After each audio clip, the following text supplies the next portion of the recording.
Hi madam. Hello. Madam ನಮಗೋಸ್ಕರ plane ಕರಿಮಣಿ chain ತೋರಿಸ್ತೀರಾ? ಖಂಡಿತ ತೋರಿಸ್ತೀನಿ. ನೋಡಿ ಇವತ್ತಿನ ಡಿಸೈನ್ ಬಂದು ಕರಿಮಣಿ ಚೈನ್ ಆಗಿರುತ್ತೆ. ಅಂಡ್ ಇವಾಗ ನೀವು ಇದು ನೋಡ್ತಾ ಇದ್ದೀರಲ್ಲ ಡಿಸೈನ್, ಇದು ಪ್ಲೇನ್ ಕರಿಮಣಿ ಬರುತ್ತೆ. 30 ಇಂಚಸ್ ಅಲ್ಲಿ ಇರುತ್ತೆ. ಜಿಗ್ನಿ ವರ್ಕ್ ಅಲ್ಲಿ ಮಾಡಿರೋದು ಹ್ಯಾಂಡ್ ಮೇಡ್ ಚೈನ್ ಆಗಿರುತ್ತೆ ಇದು. ಅಂಡ್ ಇದರಲ್ಲಿ 2 ಸೈಜ್ ಬರುತ್ತೆ. ನಾನು ಡೀಟೇಲ್ ಆಗಿ ತೋರಿಸ್ತೀನಿ ಇವಾಗ. ಅಂಡ್ ಇವಾಗ ನೀವು ನೋಡ್ತಾ ಇದ್ದೀರಲ್ಲ ಡಿಸೈನ್ ಹೇಗಿದೆ ಅಂತ, ಫುಲ್ ಇದು ಪ್ಲೇನ್ ಬ್ಲಾಕ್ ಬೀಡ್ಸ್ ಇರುತ್ತೆ. ಅಂಡ್ ಇದು ಜಿಗ್ನಿ ವರ್ಕ್ ಅಲ್ಲಿ ಇಂಟರ್ಲಾಕ್ ಸಿಸ್ಟಮ್ ಇರುತ್ತೆ. ಜಿಗ್ನಿ ವರ್ಕ್ ಅಂದ್ರೆ ನೀವು ನೋಡ್ಬೋದು ಡಬಲ್ ಲೇಯರ್ ಅಲ್ಲಿ ಎಂಡಿರ್ತಾರೆ. ಡೈಲಿ ವೇರ್ ಮಾಡ್ಬೋದು. ನೋಡ್ತಾ ಇದ್ದೀರಲ್ಲ ತುಂಬಾ ಸ್ಟ್ರಾಂಗ್ ಇರುತ್ತೆ. ಅಂಡ್ ಇದ್ರಲ್ಲಿ ನಮ್ಮ ಹತ್ರ 2 ಸೈಜ್ ಅಲ್ಲಿ ಅವೈಲೇಬಲ್ ಆಗಿದೆ. ಬೀಡ್ಸ್ ಡಿಫ್ರೆನ್ಸ್ ನೋಡ್ಬೋದು. ಇದು ಮೀಡಿಯಂ ಇದೆ ಅಂಡ್ ಇದು ತುಂಬಾ ಸ್ಮಾಲ್ ಇದೆ. ಸಣ್ಣ ದಪ್ಪ ಇದ್ರೂ ಕೂಡ ಮೇಕಿಂಗ್ ಡ್ಯೂರಬಿಲಿಟಿ ಸೇಮ್ ಆಗಿರುತ್ತೆ. ನೀವು ನೋಡ್ಬೋದು ಇದ್ರಲ್ಲೂ Jigani work same hand mayday ಇರುತ್ತೆ. ಏನು ಡಿಫ್ರೆನ್ಸ್ ಇರಲ್ಲ. ಬೀಡ್ ಸೈಜ್ ಅಷ್ಟೇ ಡಿಫ್ರೆನ್ಸ್ ಇರುತ್ತೆ. ಇದು ಬ್ಯಾಕ್ ಸೈಡ್ ಅಲ್ಲಿ ನೀವು ನೋಡ್ತಾ ಇದ್ದೀರಲ್ಲ, ಈ ತರ ಸ್ಪ್ಲಿಟರ್ ಕೊಟ್ಟಿರ್ತಾರೆ. ಸೊ ದಟ್ ನಿಮ್ಗೆ ಚೈನ್ ಈ ತರ ಟ್ವಿಸ್ಟ್ ಆಗಲ್ಲ ಹಾಕೊಂಡಾಗ.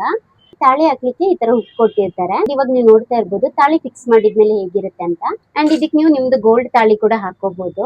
ಅಂಡ್ ಇದರ ರಾ ಮೆಟೀರಿಯಲ್ ಬಂದು ಕಾಪರ್ ಆಗಿರುತ್ತೆ. ಇದು first quality micro gold plating use ಮಾಡಿರ್ತಾರೆ. ಅಂಡ್ 6 ಮಂತ್ಸ್ ವಾರಂಟಿ ಕೂಡ ಇರುತ್ತೆ. ಮೀಡಿಯಂ ಮತ್ತೆ ಸ್ಮಾಲ್ ಬೀಡ್ ಸೈಜ್ ಡಿಫ್ರೆನ್ಸ್ ತೋರಿಸಿದ್ನಲ್ಲ, ಎರಡು ಪ್ರೈಸ್ ಕೂಡ ಸೇಮ್ ಇರುತ್ತೆ. 780 ಇರುತ್ತೆ. ಆಫ್ಟರ್ ಡಿಸ್ಕೌಂಟ್ ಇದು 680 ಆಗುತ್ತೆ. ಆರ್ಡರ್ ಪ್ಲೇಸ್ ಮಾಡ್ಬೇಕಾದ್ರೆ DM ಮಾಡಿ, ಇಲ್ಲ ಸ್ಟೋರ್ಗೆ ಬಂದ್ ತಗೋತೀನಿ ಅಂದ್ರೆ ಸ್ಟೋರ್ ವಿಸಿಟ್ ಮಾಡಿ. Thank you.